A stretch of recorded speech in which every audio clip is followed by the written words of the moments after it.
უბრალოდ მამებს აქვს ცოტა ესეთი მომენტი, რომ უფრო ეწოდებათ ხოლმე ბავშვები, აი გვიშლიან ხოლმე ხელს.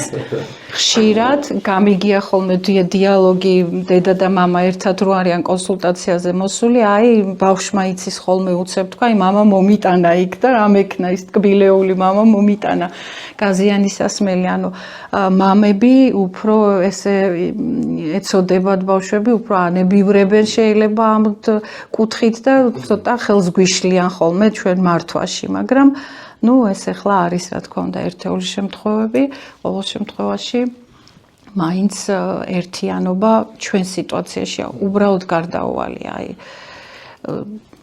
მე რაც გამახსენდა ქალბატონო, ჩემი ის არის შეცდომა ცუდი საქციელი, როცა ბავშვები პატარები იყვნენ შედარებით, ეხლა კი უძლებენ. სისხლის აღება როცა ჭირდებოდა ხოლმე, მე ვერ შევდიოდი. მე უღრე შედიოდა ხოლმე და მე ველოდებოდი გარ. კი, აი ეგ მომენტი რომ აუცილებლად მამა უნდა იყოს ჩართული, ხა თქვენ წარმოვიდგინეთ, თქვენ შულს ერთხელ დასჭირდა ის ინექცია, იმიტომ რაღაცა მწვავე დაავადება იყო და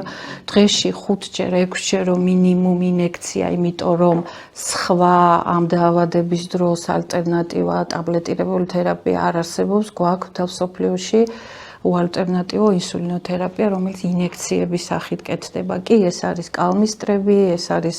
უმტკივნეულო, მაგრამ ეს არის ინექცია რა რეალურად და ჩვენც ბევრი ესეთი შემთხვევა გვქონია, როდესაც პირველი ინექციის დროს, თქვათ, მამა გადის პალატიდან და მხოლოდ დედა ამაში ჩართული, მაგრამ მქონია ისეთი მომენტებიც, როდესაც პირიქით დედა ვერ უძლებს დასაწყისში ფსიქოლოგიურად არ არის მარტივი ამ დაავადების მიღება და იმის გაჟღერება, რომ კი შენ შვილს ეს დასჭირდება მთელი ცხოვრება. ნუ ამ წუთას ესე გვაქვს. კი ველოდებით, რა თქმა უნდა, ცვლილებებს ამ დაავადების კურნალობაში ისე რომ ინექციები არ დაგჭირდეს, მაგრამ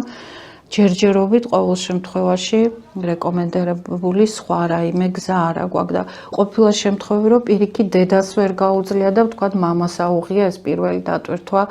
დარტყმა თავის თავზე.